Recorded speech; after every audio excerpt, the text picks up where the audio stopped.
Welcome to episode 130 of the MTB Podcast, presented and hosted by Worldwide Cyclery. I am Jeff. I am Liam. And I am Adam. Adam Miller from Revel Bikes, founder of Revel Bikes, is here to join us on the podcast. And Jared is not here this episode. He's out. You know what Jared's doing? I think he's at his cabin.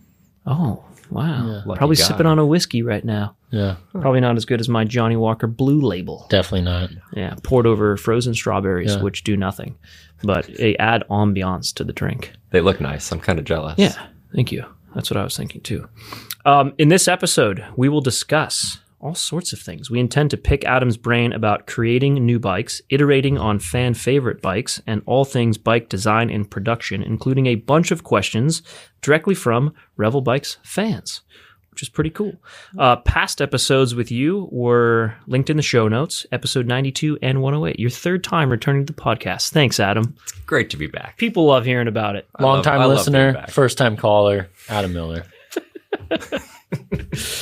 People definitely enjoy hearing your thoughts on a lot of things. Most of the feedback I've gotten in the past was it's way cool to hear about bike design and development from somebody who owns a bike brand, and also your take on Asian manufacturing. Those are like the two compliments I get when people talk about you on the pod. So cool. I like talking about just those trying things. to boost you up. Yeah, pre-episode. Get ready to go. And I think you're very transparent about a lot of things. Yeah, true. Where some bike brands think they're NASA and like want to hold everything to their chest. And it's like, you Act all like make the same politicians. things from the same 5 factories. Like, Yeah. You know? Well, except, way better, of course. Well, yeah, but Lots of... Oh, that was a bit of an exaggeration. Don't take it that far. that was a little, Don't take that totally seriously. little downplaying it, but you know what I mean. It's fun to talk about what we do and how we make bikes. And I think, we're not sending people to the moon. We're making bikes that are supposed to be really fun and made to have a good time. And so it's fun to talk about it. So I'm glad to be here. Agreed. Cool. Well, should we jump into a quick little segment here? I added a new segment, by the way, but you could read off the first segment, Zach's Words of Wisdom. Zach's Words of Wisdom. He said this the other day. Everybody dies, but not everybody lives. Wow. That's pretty good. Profound, I know. Once again, profound and likely not original for Definitely Zach. But not original. he lives by it, and he says these things with so much conviction. You're like, wow, Zach, that was good. Riveting. That was good. That was riveting.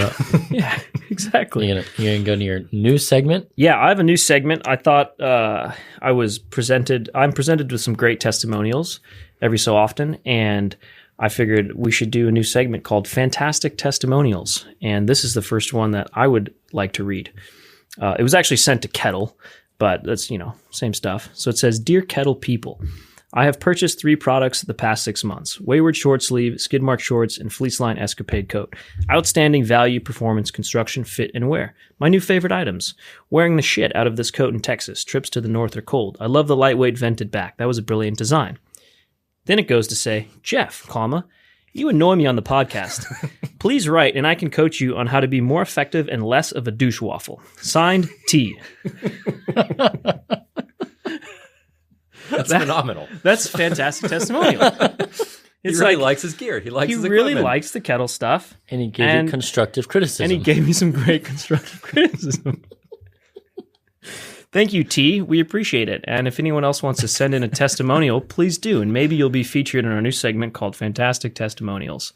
We are welcome to all. Did you write him? No, I didn't write him. We don't know who T is. He sent an email. Oh, okay. Zach sent this over. Maybe we should reply and say, I'm open to some coaching lessons. It'd be funny if it was T and I was Troyden. Sometimes he'll just say T. But he says Texas, so it's definitely not him. Yeah. It's a great testimonial. So, I do my best to try and not be a douche waffle on the podcast, but everyone just perceives you and feels you differently, So, what are you going to do? Just got to be yourself. You just got to do it, do your thing. Yeah, I personally love waffles. Yeah, waffles are good. Waffles over pancakes for me. Really like waffles better? You know what? I do too. I like what do you like better? It's like syrup holding cups. Yeah, well, it is. If it's a good waffle always wins. But it's hard to find a really good waffle. That's true. That's a good point. You got to seek out the good ones. You still didn't answer the question. Waffles or pancakes? Well, it sounded like if a waffle is good, he likes it better. If it's a good waffle, 100% waffle. If not, pancakes are a safer bet. If you don't know what you're going to get, get a pancake. Yeah. Yeah, that's a good point. Yeah. Like if you went to Denny's, you'd probably just play it safe and get the pancakes. As long as there's bacon on them. If I'm going to Denny's, it's 2 a.m. and I don't care what comes out. Moves over my Also hammy. facts. That's how they stay in business. Yeah. I haven't been to Denny's in so long. Probably since I was 23 and I went at 2 a.m. Yep. Yeah. That's a rough place to go at 2 a.m. I love the people there at 2 a.m. Yeah. Great people watching. Yeah, it's a good place. It's a good place. The next segment we have here, which I changed the name of slightly. This is what happened when Jared leaves. I just changed the name of all the segments and add segments and things. Sorry, Jared.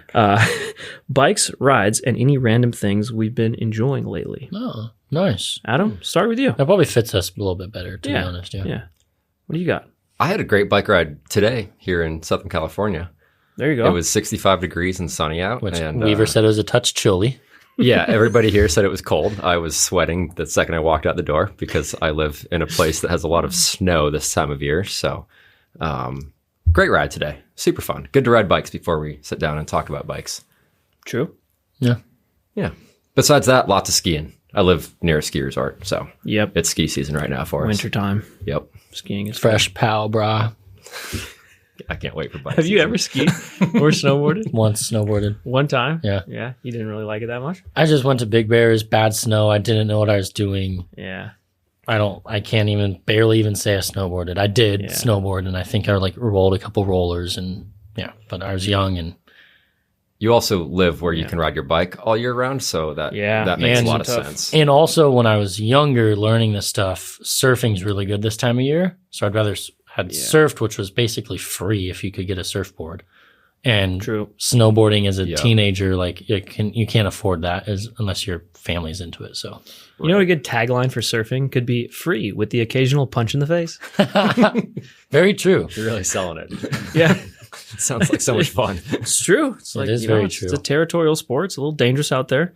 A lot of grungy people do it. So it is free with the occasional punch in the face. It's on my bucket list to learn how to surf. Yeah. I can Should bike, do it, man. ski, can't surf. Yeah. One day. Go take a surf lesson in Malibu. Next time I come out Yeah. to visit you guys, we're going to go surfing. You should. It's probably pretty cheap this time of year. Might be fun. Let's go. Yeah. I might I'm not embarrass taking myself. a surf lesson. You got to do that on your own. That would be cool. I'll take you out on the soft top. There you go. I'm not sure what that is, but I feel like it's probably like Yeah. a beginner kind of a beginner situation, board, like yeah. training wheels on a bike, Basically. but for surfing. Yeah. That's what I need. Yep. What bikes, rides, and any random things have you been enjoying lately, Liam? Well, random things. I've been working on the van a lot, trying to get that going for summer. New van Yep. life. Van life. I will soon be parking in the parking lot and living at Worldwide Cycling. That's the way to do it. It's a good call. No, I'm just kidding. I wish though. I'd save a lot of money. Fine with me. Security guard. I know. Look at that. When Jeff actually, You just found a new living Jeff situation. actually was fine. Like when we had issues when we first moved here, he's like, if anyone wants to sleep in the parking lot in a van, go right ahead. Yeah. It makes sense. We have people sleeping in vans all the time in the Revel parking lot. I love when it happens. Yeah. It's good security. So I've been doing a lot of that and some gravel bike stuff and cross country bike stuff. And I just did the Rock Cobbler event over the weekend. Cobbler. Rock Cobbler. The infamous gravel ride in Bakersfield, California. Oh yeah, Bakersfield. cobbled some rocks. I don't know if people realize the reputation of Bakersfield that aren't from California, but Dude, you know anything about Bakersfield? I Have was you ever heard about to about say, it? tell me about Bakersfield. I got off the I don't know freeway. about this. And it's still light out, and because I got there Friday night, and every single person I saw was the exact people you think would live in. And this was like, this isn't called Oilsdale Bakersfield, which is like the Bakersfield. A lot of Bakersfield is actually quite nice. Like, Yeah, it's not that bad. it's just, suburban housing developments in the middle of nowhere. But Oildale is, I think, The name is great. yeah, it's just all oil fields outside there. But yeah, there's some characters out there. But the Rock Cobbler is a cool event. It goes all through like private farmlands, so you can't really ride this route normally. And I probably was in like 10 feet of like 50 cows during 7 hours of riding this. One point near the end, we just turned a corner and there's like 1,000 sheep. There's Sheep? like sheep right in front of us. Wow. I think they're sheep. I mean, I was riding by pretty fast, but I think I know what a sheep looks like. It was good though. I puzzled over tire setup a lot because we got anywhere from 2 to 14 inches of rain in Southern California the week leading up to this. Yeah, I heard it flooded everywhere. Yeah, the media went crazy, said it flooded everywhere. Bakersfield didn't get as bad. It wasn't too bad, but the ground was really soft. I went probably too narrow and slick of a tire, but I had a good time, and it was fun. Type 2 fun. And you put a suspension fork on your bike. I put a suspension fork on my Revel bike. Rover bike. Yeah, the Revel Is that Rover. approved spec? Absolutely not. Okay. I didn't. But I think it's really I didn't cool, really but think it was. Why wouldn't it be Technically, it's approved not an bikes? approved spec. The reason is the fork is longer. So because the fork is longer, it puts a little more stress on the overall on the head bike. And too. so the stock fork is a pretty standard 390 millimeter axle to crown fork. So we do all the testing around that. So technically we say it's not approved. But I also saw that bike and I thought it was pretty cool. It does change the geo, raises the BB. It's not perfectly ideal, but true. I'm not really going to take it off. I thought it was really fun. It's pretty cool. It looks like a Franken bike, but it does. The concept of a gravel bike with suspension just feels Franken Your bike. flat bar gravel bike is also a Franken bike in the other direction. Yeah, it is. So Yeah, there's some strong opinions on gravel bikes here at this table right now, I think. Some differences in I setup. can't ride them. I tried. I gave up. Threw in the towel. Now Liam has that bike. It's not really like strong opinions. It's just different flavors. Yeah. Yeah. But I still think his gravel bikes are really cool. I just can't justify owning both. It's like One drop flat bar or gravel flat bar. bike, Yeah. one Yeah. drop bar. That's a lot of gravel bikes. It's a lot of, well, I'd probably go flat bar, like hardtail, rigid hardtail type of thing. Yeah. But, anyways, we're talking way too much about drop bars. This is a mountain bike podcast. That is true. Facts. Moving on. I have not been riding too many bikes lately. Mostly been running a bit. I'm doing a big hike. Yeah, I know. I'll tell the story. Stop laughing at me. Mostly been running quite a bit because I'm going to do a big sort of mountaineering trip in Ecuador later this month that I'm excited about, hiking Mount Cotopaxi. Been riding the Revel Ranger a bit around just local stuff. And yes, recently, just last week, I was going to go on a huge mountain bike ride this weekend on the new Rascal, which we'll get to later. But on Friday, I went for a trail run. There was a huge portion of the trail that was all flooded out alongside this park. And there's a it looks like a wooden fence, but it's made out of concrete. And I've done this several times before. I just walk on the top of the fence to clear the puddle.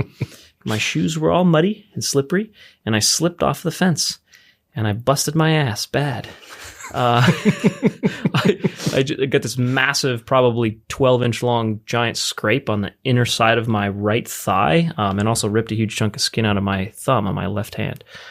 If you're watching this on YouTube, we'll put the photos up there. Sorry, Louie, you have to see those. So yeah, it just hurts super bad. It was way worse the day after, and couldn't really pedal or walk or do anything. So I just did nothing all weekend. It's one of those things. It's running.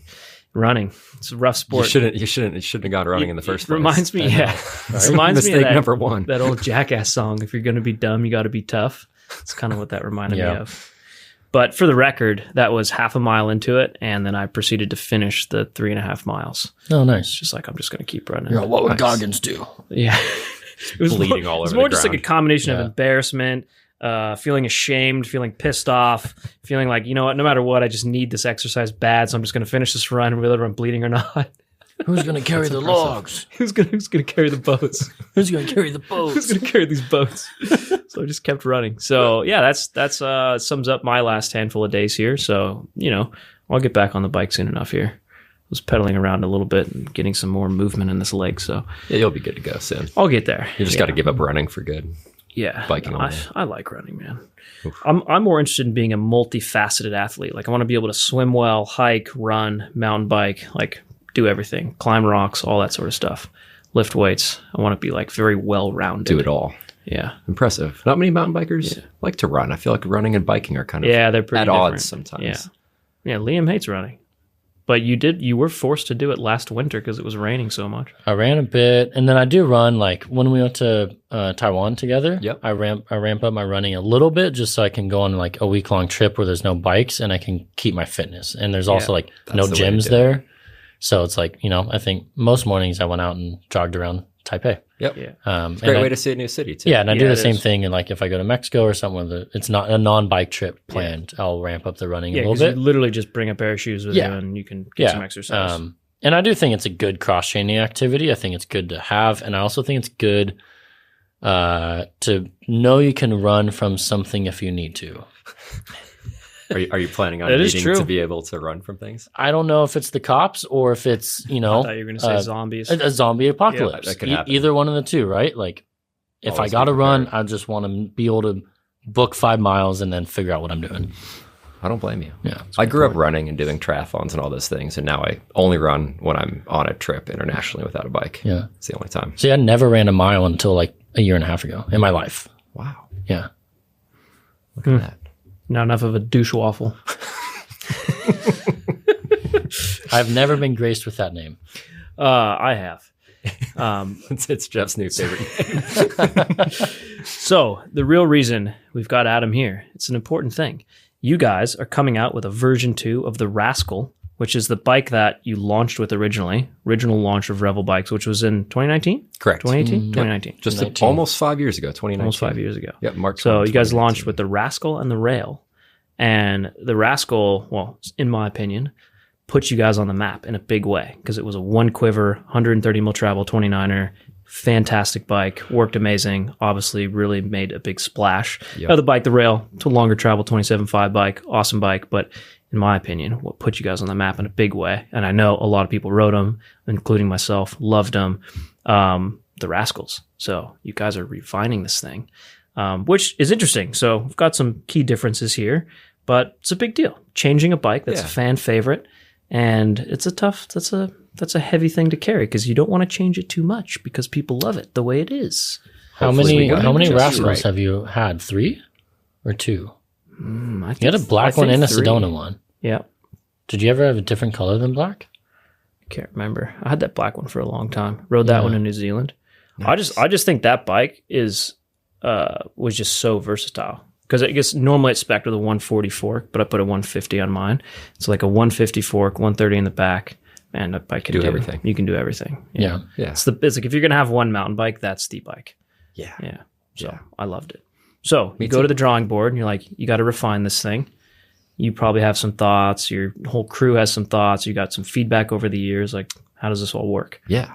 No, I'm super excited. It's fun to finally talk about this new bike because we've been working on it for many, many years. And now Since the first one was launched.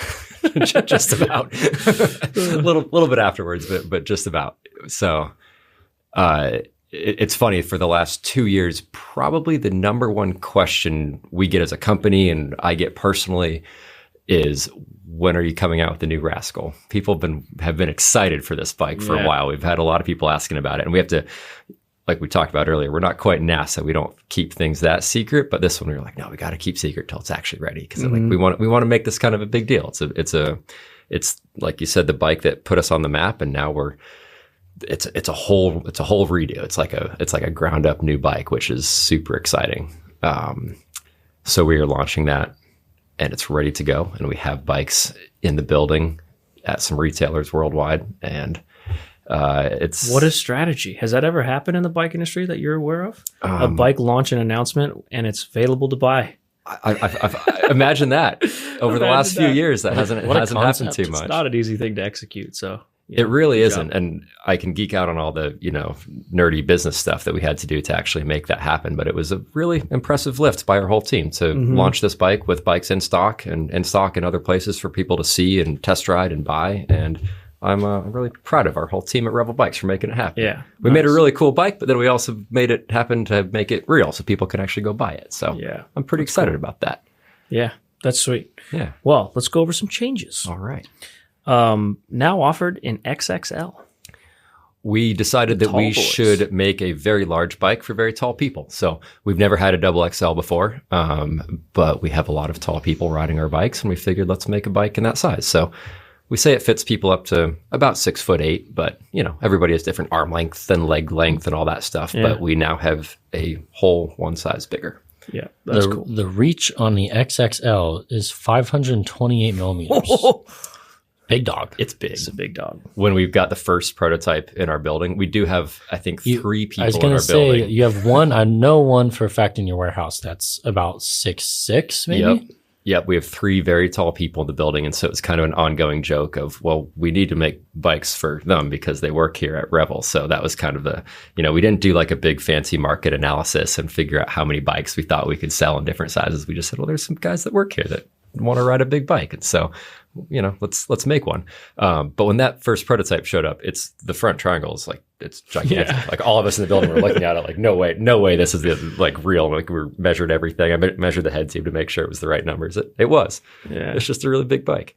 It won't fit me, but we have it for other people. Yeah, that's cool. I mean, I think there would be, if more bikes just historically were always offered in double XL, I think there'd just be a lot more taller riders that would Totally. gravitate towards the sport, find a bike that fits them and ride it and enjoy the sport. But it kind of just been like, there's just kind of at a loss. There's a lack of options out there. So if you're over there really 6'4", most I go to so many events and demo events where people ride bikes, and you see people riding, like tall people riding bikes, and most of them don't fit very well. So it's kind of doing a disservice to people at that height. Yep. So we tried to make one and it has a little different seat angle and a couple different measurements on there to make it, it's not just a bigger bike. We tried to get the right front center positioning and body weight over the front of the bike the right way. So ideally it should work a whole lot better for taller riders. Yeah, and that's hopefully people like it. Perfect segue, because the next change that I was going to mention here is the effective and actual seat tube angle is steeper across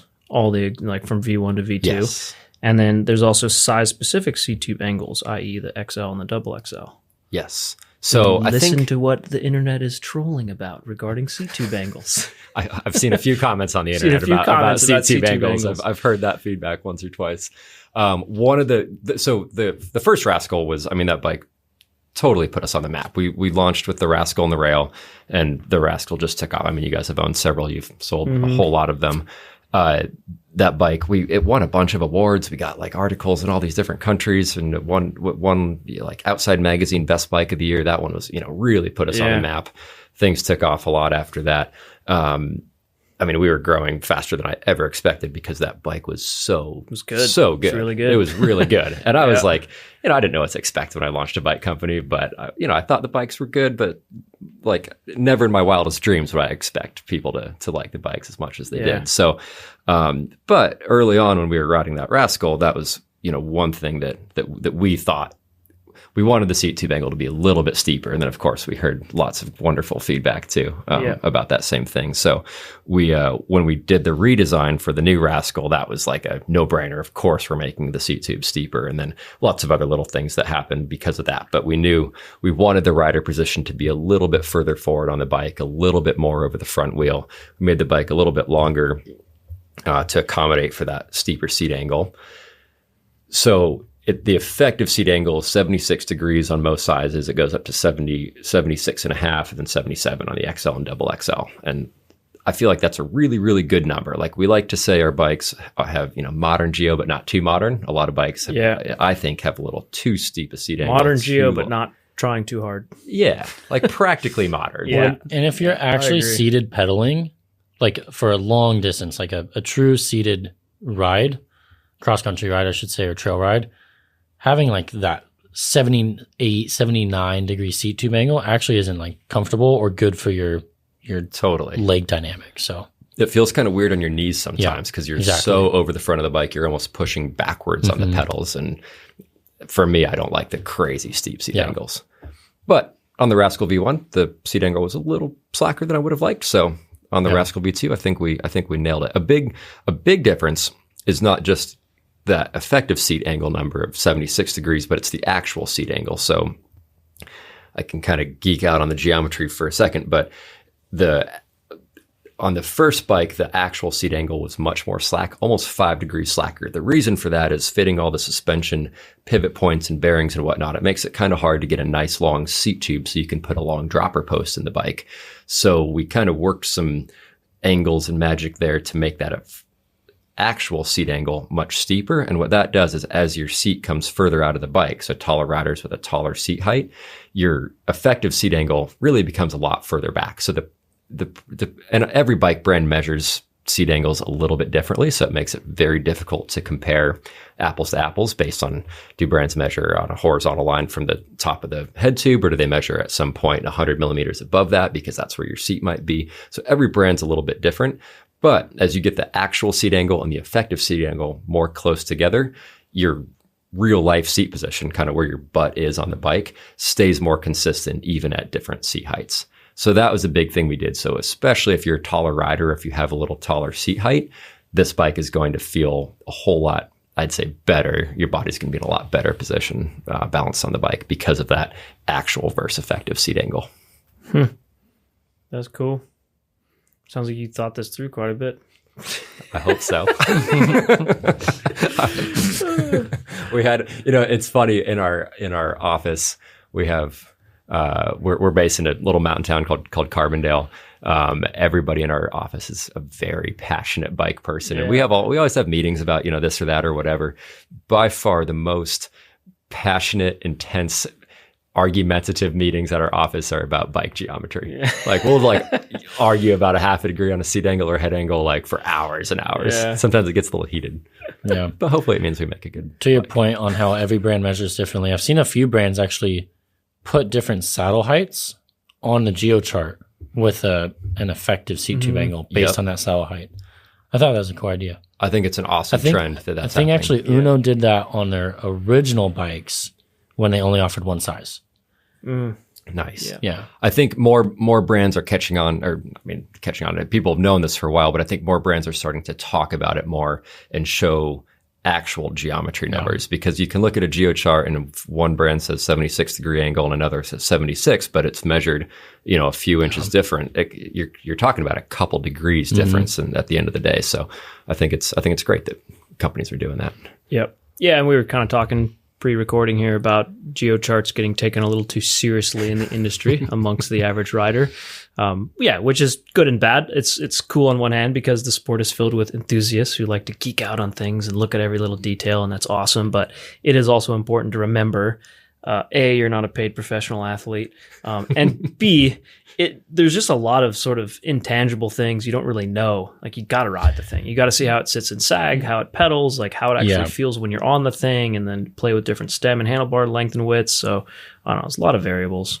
And the professional athletes are probably less particular about overall geo, and they just are like, I want this wheelbase this short, or whatever. They're just really fast. Yeah. But to that point, I think a lot of people like to fixate on like one or 2 points on a geo chart, whatever they think, right? Like a lot of it's just like head tube angle and reach. Yeah, or whatever's on trend. Or whatever's on trend, right? Like seat tube angle or this and that. Yeah. Chainstay length, and it's all about reach, and it's all about how slack people the head fixate tube. on that without looking at like the bike's a dynamic moving machine. Yeah, holistic. So all these things add it's up. a whole puzzle that comes together, and it's like one angle might change, your head tube angle, but it's going to throw everything else off. So totally agree. It's kind of wild, and I mean, even in our office, we all naturally talk about head angle and we talk about seat angle as these two like magic numbers on the bike, but really your head angle is not what matters at all. It's your trail number. So it's a combination of your fork length and your fork offset and your wheel size and your tire size and realistically your tire pressure, because you can measure the bike leaning against the wall with 30 PSI in it. But if you go ride the bike and you all of a sudden have a full rider weight on it, your tires compress a little bit, and that affects your actual trail number. And then your suspension fork, if you have it set up perfectly, that's one thing. If you have, say you didn't check your air pressure for a few months and you have a little bit less pressure in there, that affects your trail number and how the front end of your bike handles. So there's a lot of these, all sorts of little tiny nuances that go into it. And for me, that's like a really fun part of like my job and what I get to do every day is like figuring out those little things. And like, well, if we have a bottom bracket drop of 11 millimeters and a chainstay length of 436, those two numbers are very interrelated. You can kind of achieve what you want by adjusting either one of those numbers. But a lot of people look at just one number and not kind of the combination of it all. So I think it's kind of fun to figure out. Yeah, that is literally the exact level of thoughtfulness and attention to detail that has allowed you guys to make world-class bikes rather than just average bikes. That's good to hear, in my opinion. So all those arguments we get in at our office about geometry are they pay off at the end of the day. They pay off at the end of the day. Yep. Speaking of attention to detail, before we talk about the rest of the specs here, refill. Intermission. Nice. And now, a word from our sponsors. Are you sick and fed up with super artificial gross tasting goos and gummies and gross things that you eat while you're out on your ride? Introducing Ollie's Organic Goos. We have a whole suite of really, really awesome, organic, delicious, natural supplements from our awesome flavors like gravy goo, chicken flavor, beef flavor, and for all you vegans out there, mushroom flavor. Well, if you are not interested in vegan mushroom goos, I would genuinely appreciate if you could check out Trail One Components. Trail One is a brand we co-founded and one I personally worked on crafting the founding team, which is allowing myself and our crew here to design the exact mountain bike components we have always wanted, and doing so with a ridiculously overqualified engineer. The idea was to create premium level mountain bike components that truly support the sport of mountain biking by giving back to trail networks with every purchase. We have a growing line of products which can be seen on the Worldwide Cyclery website as well as at trail1.bike. Speaking of which, if you use the code MTB Podcast 25 on the Trail One website, you can snag 25% off your first order. That's trail1.bike and the code is MTB Podcast 25. And one more quick thing before I go. We are currently hiring for several positions at our expanding shop and warehouse located just north of Reno, Nevada. If you or anyone you know might be interested, please let them know and please feel free to reach out. We would love to have new cool people join our team. Thank you, and back to the show. And now, back to the show. And we are back from our intermission because everyone needs an intermission after 30 minutes. It's a long time. Everyone needs an intermission. I do it at work every day, every 30 minutes. Yeah, every 30 minutes. Take a break. Go get more coffee. Time to talk about head tubes.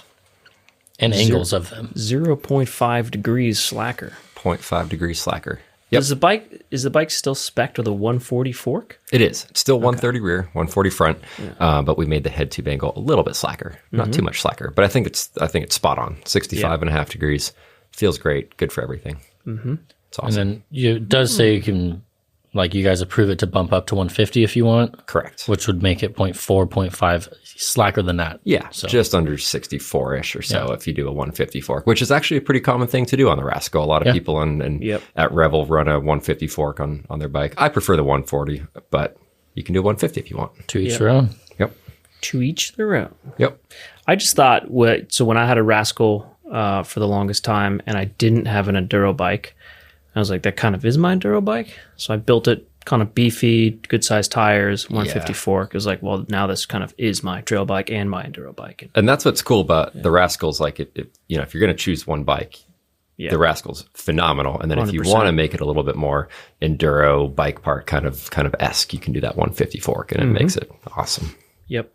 And then I think you mentioned this briefly earlier, but reach is 7 millimeters longer across all sizes. Yep. Yeah. About 7 millimeters longer, just a little bit longer. Again, we wanted to do, modern geometry, but not just what you read in comment sections and not just longer and lower and slacker and all those good things. It was really well thought out, I think. So 7 millimeters longer, especially with that steeper seat angle, it really keeps your body position quite similar, which is something that people really liked about the original Rascal. Yep. So your body position is very similar, just a little further over the front of the bike, which I think helps make it feel a little faster and more aggressive and more well balanced.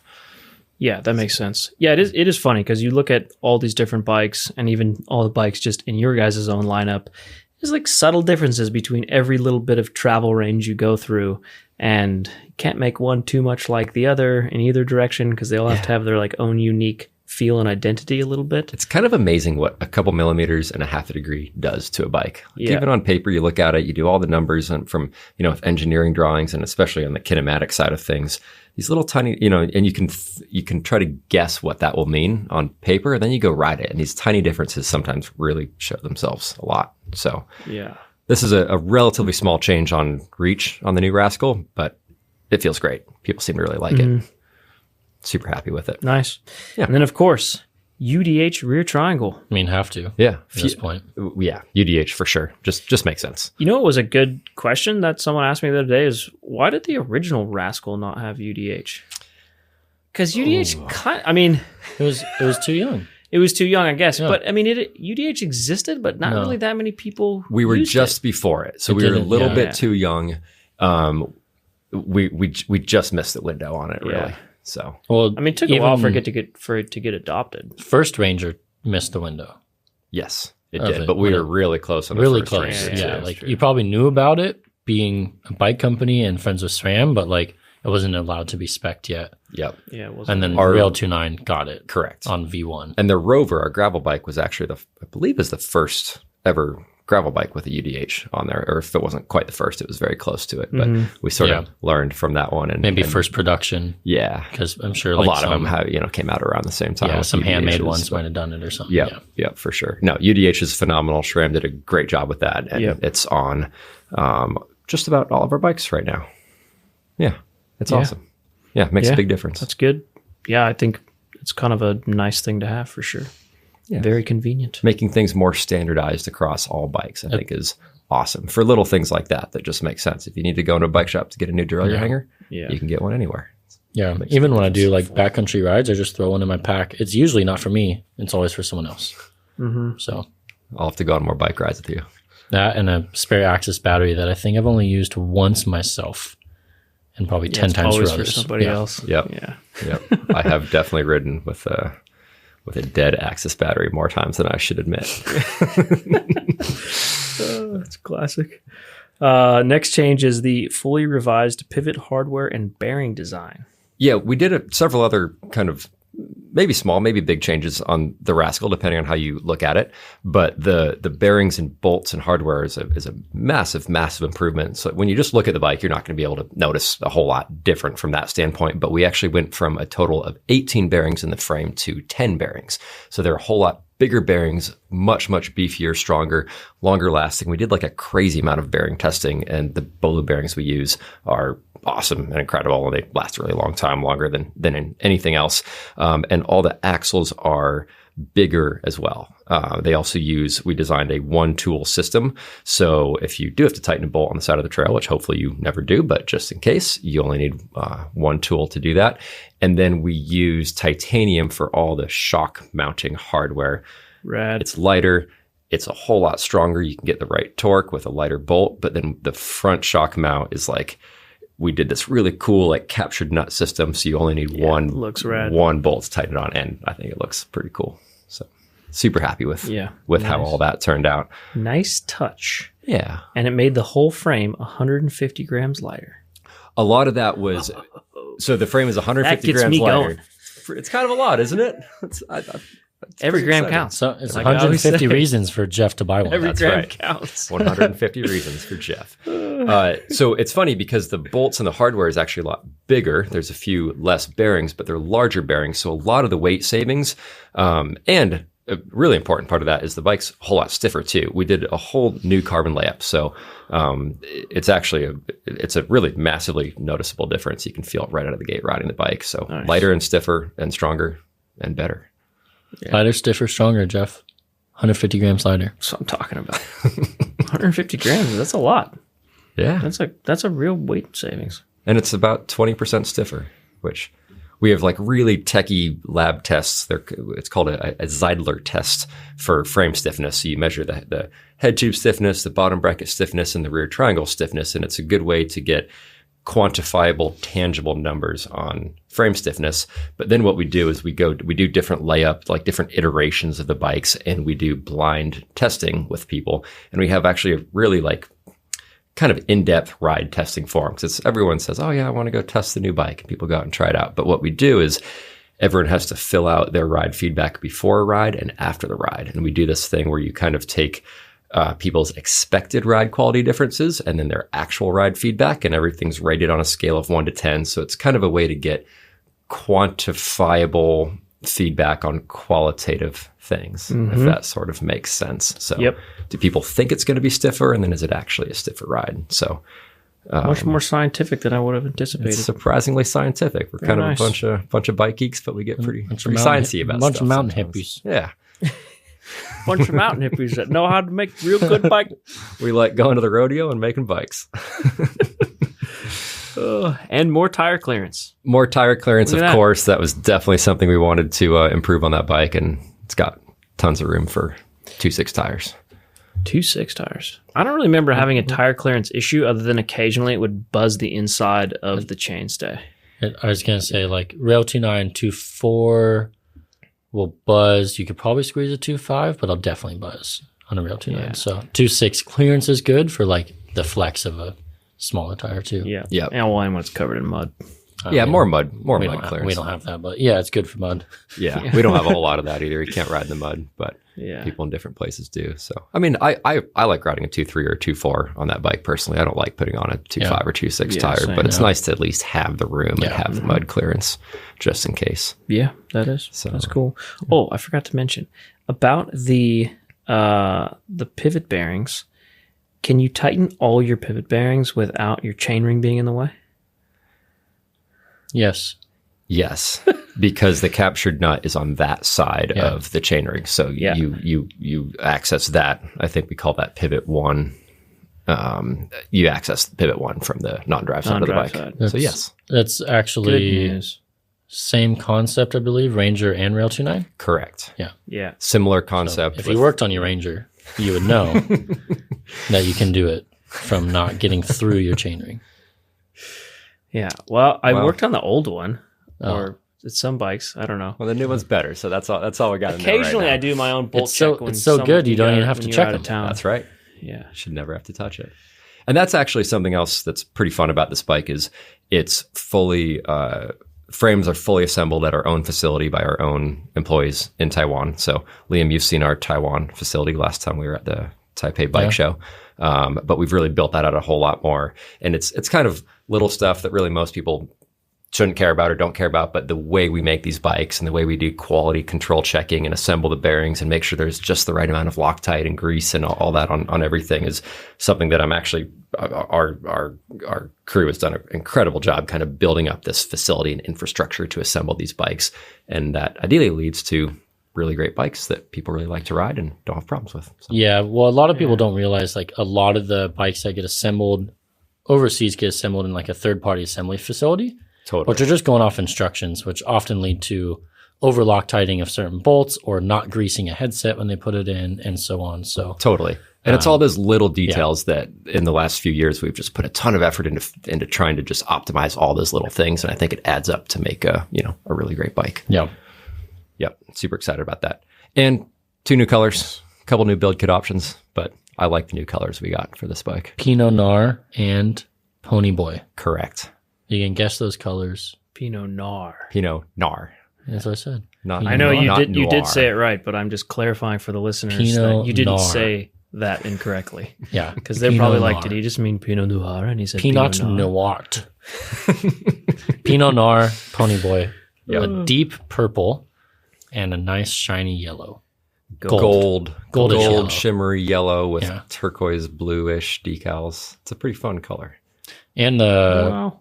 the Pinot Noir has like a off-white logo. Yeah, like a Creamish. cloudy logo, I think is the name we call it. But Yeah, that one looks really good. yeah, it's kind of, we always try to do like a stealthy colored bike and then a loud, colorful, poppy bike. So that's what the 2 colors are. The Pinot Noir is quite stealthy, and then depending on the light, it's kind of Yeah, it's kind of more glimmery and like, I don't know, just vibrant in direct sunlight. Yeah. which is cool. But if it's not in direct sunlight, it just looks really dark, like Yep. almost near black. yeah.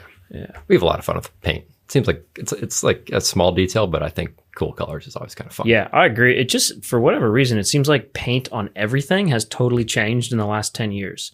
Like, and I'd this is, say like 4 years. yeah, but even cars, Yeah, cars, cars bikes, definitely, yeah. everything. Like, Yeah. there's just all these colors that I didn't really even know existed. Yeah. My whole life, there was just not that many Like, colors. the And whole, all of a like, sudden, there's like all these unique colors. Kind of I've never seen. grayscale has just like gone from like, charcoal or silver. And there's that huge like scale in between Yeah, now. it's like Like, I all mean, these your different car is ones. kind of on that Yeah, scale. limestone color. Limestone. Yeah, Yeah, that's what they nice. call it. Yeah, There's yeah, been a it's cool. ton of improvements in the bike world with paint. There's been a lot of innovation, and don't know all the scientific chemicals and molecules and how they did it. But, several years ago, a lot of bikes, when you'd scratch your paint, you'd get like a big chip. Like it was pretty common to have paints, really chip off the bike and take a big chunk out. And you could see knows carbon. what that's like. Yeah. And that's actually like in the last few years, like gotten really a whole lot better from a lot of the, high quality factories with good paint quality control, and the temperatures that the paint gets baked on at and the outside air temperature and how it cools. Like there's a real science to all of that, but at least overall, it's gotten a whole lot better, which I think is pretty sweet. Yeah. Yeah, that is cool. Nice. And a couple other quick mentions of some new happenings over at Revel before we jump into your listener questions. A new tie hardtail. Yeah, we actually have like a kind of a lot of product launches here in the next few weeks, which is pretty exciting. So coming into the season, man, you got to do it now. It's bike season. time for new bikes. Finally. Yeah. We have a new titanium hardtail. So we make titanium bikes because a lot of us I love titanium bikes. The first bike I ever worked on when I was hired at a bike shop when I was 14 years old was a custom titanium 7. And ever since then, I've just always thought titanium's like this awesome material. So we have a shreddy all mountain titanium hardtail coming out. It's called the Tirade. It's actually really very similar to the Rascal in terms of geometry and intended use, but it's a titanium hardtail, not a carbon full suspension bike. So people love hardtails, man. This one's fun. Yeah. There's something about it. It's like a really simple bike. Like you don't have a rear shocker. It's just very simple. Yeah, I agree with but that. you can do so much with it. And I think titanium for a hardtail, like I think there's no better material. Like maybe if you're, racing World Cup cross country or something like that, but it's a little heavier than they don't even use hardtails anymore. So if you want a hardtail, titanium. Yeah, I agree with that. I think tie's an awesome material for a rigid bike. Yeah, it's comfortable, lasts forever. I can't wait to put it to the test because my new bike, which I haven't built or even started the process of, El Jefe. Yes. With a rigid fork. Yes. Oh, I'm excited for that. A rigid fork El Jefe. Mm-hmm. That's going to be cool. That's what I was thinking. So like a mountain bike, gravel bike. I'm going to build it super light, so it'll be gravel bike-esque, but obviously still just a rigid mountain bike. But this one I can just call a rigid mountain bike because it's like nothing to do with It is a mountain gravel bike, on it. actually. Yeah, it's just a mountain bike. It's just an actual mountain bike. But you was can never use it intended for drop gravel bars. sort of events. Adventure things. Adventure Do bike. anything with it. Just want a bike I can do anything with. That's fast. It's got tons of mounts, so you could join Jared on his eventual bikepacking trip. I heard Jared loves to go bikepacking. He has a lot of gear for it. Well, that's step one. Long-time listener, first-time caller. Actually never called. It's gotten to the point where it used to be like kind of funny, and we're like, hey, you never really going on those bikepacking trips you were telling us about, and then it's like gone longer and longer to where he's like a little bitter about it now. So he's just never going to go. I mean, And now we're throwing him It's like, under the oh. bus, and he's not here to defend himself. So Yeah. That's what you get, we'll Jared. move on. That's what you get. Yep, new tie bike. Super excited about it. It's going to be a fun one. yeah, Can't wait that for you is to try cool. it out. Least but not last, little small update to the Rail 2.9. Yeah. Coming into the season, some fresh colors and fresh build kits. Yeah, we have new things like that. colors, new specs. It's actually I'm pretty excited about it. So the Rail 2.9, when we launched it with a 160 millimeter fork, 155 rear, 160 front, and then I was looking around our at our Revel office, and pretty much everybody who had a Rail 2.9 had put a 170 fork on it, including myself. I prefer the bike with the 170 fork, and after seeing all of us that work at Revel do that, I figured, well, we should probably just make that the stock spec and put a 170 fork on it, because I just think it rides a whole lot better. It slacks the bike out a little bit. It makes it feel a little bit more aggressive, like you can charge a little bit harder, and that bike climbs like an absolute beast. It's a super efficient climbing bike. So it's really just, after a year of having that bike out there, we realized 170 forks were the way to go on that bike. So the new bike, we have a couple new colors and longer fork, a couple different build kit options, some things like that. So Sweet. it's pretty sweet. Yeah. Did you put a 170 on yours? No, not yet. 160 on yours. Wow. Yeah, well, because I kind of you. use it as a long-legged trail bike. Yeah, you So pedal that thing a lot. I pedaled a lot. I run a Lyric, and Lyric only goes up to 160. And that's kind of how I've been riding it, and I like it. However, I do have plans for summer to throw on a 170 Zeb or 38 with some downhill casings, and that'll be bike park season. It's last year a different fork. The Zeb compared to the Lyric is a lot beefier. Yeah, and I personally think a Lyric at 150 or 160 is good, and then a Zeb at 170 or 180. Some people drop a Zeb down to 160, and I just think it might be a little too much for that travel range. I agree. So, I agree. yeah. And last year I had a full downhill bike, so I didn't really need to dual action this bike, but Did you sell that downhill bike? I did, yeah. That thing looks so sick. I know, I was really bummed on it, but Downhill bikes are fun. when you ride it 5 times in a year and Yep. you have to build a new van, you know? Yep. Downhill bikes and First one to exact go. drivers can Yeah. sometimes be like that. First one to go, you know? Gotta Yeah. make Got to sacrifices. simplify. Yeah. All right. Yeah. Some rapid fire questions, which came from your guys' audience on your Instagram. What is the thought process on geometry and what goes into picking different geo for different travel bikes? This one I could probably talk for like hours and hours and hours we about. kind of already covered Yeah, I was quite going a to say, bit. we kind of got close to this already, so. Yeah. I think like the quick answer to that is, in my mind, geometry has two things. One is like your body position on the bike. Like, is your body comfortable and do you feel like you're in a good, powerful position? And then the second part is how the bike actually handles. Can you go around a corner while you feel comfortable? So kind of combining those two things and making sure your body's comfortable on the bike, but the bike can also handle well and go over rocks and corners and stuff well. And then when you add suspension into that, you have kind of this whole third thing that you have to take into account. So when the back wheel's moving up and down, 115 to 200 millimeters, that affects your geometry like very significantly. How your axle, how the axle path moves. Does the rear wheel move a little bit forward? Does it move backwards first? That's going to affect how you hop up and over terrain, like bumpy rocks on a climb.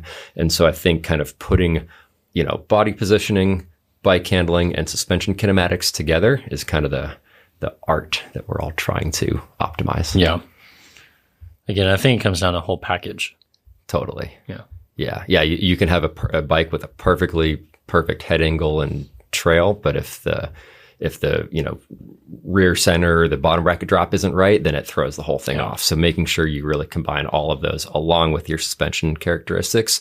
There's a lot of inputs to make a bike ride well. So I always say people should just ride every bike they can before they decide to buy one. If you ride it, you'll know. That is super helpful. We say that too. I've always been an advocate of just trying Just bikes. try them before. all out. Yeah, because you could sit there and send off 100 emails and phone calls of how does this bike ride or how does this happen and read all these different things. It's like you just need to go ride some different bikes. Go try it out. And And go to everyone's- bike demos, go to bike events, Yeah. go to bike shops, just ride Yeah. different bikes, figure out what you like and what feels good for you. Go to Sedona Bike Fest. That is Yeah. the second week of March. We will have all of our new bikes, the Rascal, New Rail 29, all that good stuff there. Or all the outer bike events, Sea Otter, everything. Sweet. Yeah, Good spots to go ride bikes. good call. Yeah. Any plans for a mullet bike in the future? Or MX wheel. Oh, as yeah. Mixed wheel? The industry's kind of going to MX mixed wheel. wheel. Yeah. I like the word mullet, but Way more fun. That's a fun question. So a long time ago when I worked in a bike shop, I forget, it was somebody from like a really big brand. I don't know if it was Santa Cruz or Specialized or Trek, but they came to our bike shop, and this was like a product manager at a big company, and they said, "Oh, you know what? Yeah, we're never going to make 29-inch bikes because those wheels are too big, and that's just a fad."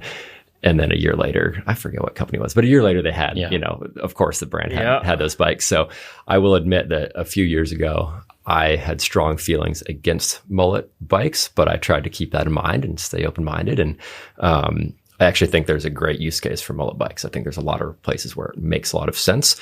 But I think the bike needs to be designed for it. I think taking an existing bike and putting a longer fork on, or taking a 29er bike and putting a smaller wheel on, it just, you're sacrificing a lot of things. Bikes were designed a certain way for a reason. So I think mullet bikes are actually pretty darn cool. Yeah, I agree. I think it needs to be designed for that. How about that answer? Yeah. Was that bikes are pretty darn cool, but it doesn't answer yes or no. was that a vague enough answer for you? Dude. Yeah. Yeah. You'd run for Congress next. Yep. I'm a politician now. All right, on to the next. Perfect. I dodged it. Will the rodeo be released? Oh man. Meaning, will it be available to be purchased, I'm assuming is what they mean. So the rodeo downhill bike, which you don't have to go into a ton of detail because if anyone's curious, they can look back at episode 108 of this podcast, which is the last time you were on, and you talked all about that bike. 'Cause when you guys announced the bike, Yeah, give a quick overview and then answer will it ever be released? The Rodeo, super fun bike. It was the first ever 3D printed carbon made in America mountain bike. So we worked with this really cool factory with some crazy technology to make this composite thermoplastic full suspension mountain bike. Super fun project. We learned a crazy amount. It was kind of the first of its kind in many different ways. This might be another slightly politician answer here. So, myself and everybody else at Revel would love to have a downhill bike in the lineup. So it is definitely no question that a CBF carbon downhill bike is something we all want and will have at some point. Don't know when. It's something we're working on. It'll happen eventually. Hopefully, maybe. Anything and everything could happen in the future. Yeah. The bike's pretty sick though. Someday. Yeah, it does look rad. I mean, if you just want to Google that, you can. And our podcast article, which you were on, has a bunch of photos of it and stuff too. So if anyone's curious about that, go listen to episode 108. Also linked in the show notes. What's the story behind the names of your bikes? Names are funny. I'd be curious to hear what you guys do. It's always surprisingly difficult to come up with names, and so I keep we keep a few like ongoing lists. When someone thinks of a good word or name, we write it down. We do actually some really fun naming competitions at Revel. So especially for colors, we try to have some fun with the color names. So we put like a big sheet out there, and for a week everybody in the company writes down ideas, and then people vote on them, and whoever wins gets like a gift card for pizza or 6-pack of beer or something like that. So we kind of crowdsource from the company to come up with names, which that's always the most fun. Yeah. And then get some good opinions in the building as well. So far, all your carbon bikes start with R's, and you might run out of R words. That's been a topic of conversation in our very serious product meetings, is what are we going to do when we run out of R words? I don't know. If anybody has any ideas for names, let me know. But I like, the R word thing actually kind of started just on accident. The first bike I was riding with a buddy, it was the Rail was the first prototype we had. And at the time the bike didn't have a name, and he was right in front of me, and we traded bikes. He got on the first prototype ever. And we 10 feet into the ride, we went around this big corner, and he goes, "Dude, this bike rails." And I was like, "Dude, we should probably name it the Rail then, huh?" He's like, "Yeah." And we named it the Rail. So that's where that one came from. It wasn't very scientific. Yeah. What do you guys do? How do you come up with names for? It's just a mishmash of like the same thing. Keeping a list of all that stuff. But the most recent one, we just did a YouTube community poll. We just posted a poll on YouTube and said, what should we name the next pair of Kettle mountain bike shorts? And then we said, whoever comes up with a good name, we'll give you a free pair. And some guy just said skid mark shorts. And we're like, oh, genius. It's a great name. Great name. Absolutely genius. Yeah. Quick Google check. Checks out. Let's do it. Yep. And then I think we replied to his comment months and months later, like, hey, we picked your name. We'll give you a pair of shorts. I don't know. I don't know if he ever replied. I'm not sure if we ever got his pair of shorts, but if you're the guy who commented that and wants those shorts and we didn't already send them, please let me know. But crowdsource. Incredible. Via the internet. Yep. Yeah. Usually good way to works do out it. pretty good. I thought this next question was pretty cool, which is, when will there be UDH on all bikes? That is a really cool question. Not just your brand. I kind of read that as all Revel bikes, but all bikes. I'm more curious to hear your answer, like all bikes in general. Like every bike that should have a derailleur, when will they all have UDH? Like, do you predict every brand in the entire industry that may, like in the bicycle industry at all, is going to go that way? Is there one brand that would hold out? I'm a SRAM fan. We work with SRAM a lot. I know you guys like SRAM too. Yeah. They're phenomenal. I think the UDH is like the single greatest simple invention of the bike world. It's so simple. It's a tiny little. Well, if you ever worked at a bike shop 10 years ago and you had to look at a wheels manufacturing catalog to match this up, and then it didn't match perfectly, so you put a file to it. You get a piece of sandpaper and a file, and you can make anything work as a derailleur hanger. Yeah. It's not good to take a file out for people's $12,000 bikes. We would always run behind the shop when we had to use the files so people wouldn't see it. But it's one of my favorite things. But yeah, it's kind of fun. No, I think UDHs will be on all bikes, and I would assume for most bike companies that are making products on a regular basis, that should be quite soon. There's really no reason not to have it, and there's every reason to have it on a bike. So it just makes sense. I bet we'll see that all in the next year. You think every brand will do it eventually? I think so. Do you think it was on a similar note, but in terms of just standards? What about Super Boost, also known as Stupid Boost? It was a thing, and then some brands did it, and then other brands were like, we're not doing that. Yeah. And then there's like now these 2 or 3 awkward brands that are like, well, we did it. Right. And we're still doing it. We don't know why. That's how we're all in good company. That's good to hear. Yes, I'm not You a fan. You think that's just going to disappear? I'm not a fan. So the different chain lines that SRAM did really kind of make it so I can't see any practical reason. That some people will say that because you have a wider bracing angle, you can get a stiffer wheel or you can get a stiffer frame, but like you really don't need to. It's pretty easy to get the right amount of stiffness out of a frame or wheel with standard 148 boost spacing. But that 55 chainline SRAM crank instead of a 52 chainline SRAM crank gives you the tire clearance, tire and chainring clearance. Because the hardest part on a bike to design from just a shape standpoint is that area between the chainring and the tire. And so now that SRAM has the 55 chainline cranks and that works well with T-type and all that stuff, we just got 3 millimeters of free space and life's good. So no reason, in my mind, no reason to do Super Boost on a bike anymore. Yeah. And I think it's just nice to have 3 mil things basically the makes same. up the whole one-sided that Super Boost does. Yes, Yeah. exactly. Yeah, it works. So. It works super good. Wow. So, yep. Standard boost all day. Oof, I'm just thinking about the going price for Super Boost wheels and frames 10 years from now. Or 5 years from now. Are you going to make an investment in Super Boost Yeah. frames? I'm going to invest in the Super Boost. I actually have a Onyx Super Boost hub that we were going to use for a bike you got with Super Boost, and we never built it. So I should probably sell that hub. Oh, yeah. Before it becomes obsolete. Do it now. It should. Sweet hub, Onyx hub. Yeah, those cool. are sweet hubs. I would like to build. Maybe I'll put those on the hardtail. Too heavy. Dude, they are too heavy. They're That's heavy. why I didn't Yeah, like but those. they're It so was- quiet and It was cool. gonna go on the downhill bike you were gonna build, which would be sick. Yes. Quiet hub downhill bike, just pop, pop, That pop would in be the bike nice. park. Yeah. That's what I thought. So Yeah, I wish they made them didn't lighter. happen. Wish they were lighter. I know. Oh, well. We can dream. More innovation. Well, someday. anyways, we have run into the limit of time here. So, Adam, thank you for joining us for another episode. Much appreciated. And for everyone listening, if you have any other further questions, feel free to send them to podcast@worldwidecyclery.com. And people can find Adam, Revel Bikes Instagram, your own Instagram. What's your Instagram? Yeah. Adam.Miller907. I think that's it. Yeah, that's Is it. that Alaska area? Yeah, code? that's the Alaska area code. I grew up in yeah. Alaska, and I'm just Pay holding some it with homage me. to the Yeah, Alaska roots. love that Yeah. place. We got to go ride bikes Cool. there someday. I would love to Dude, go to that'd Alaska be one of these days. sick. Let's do it.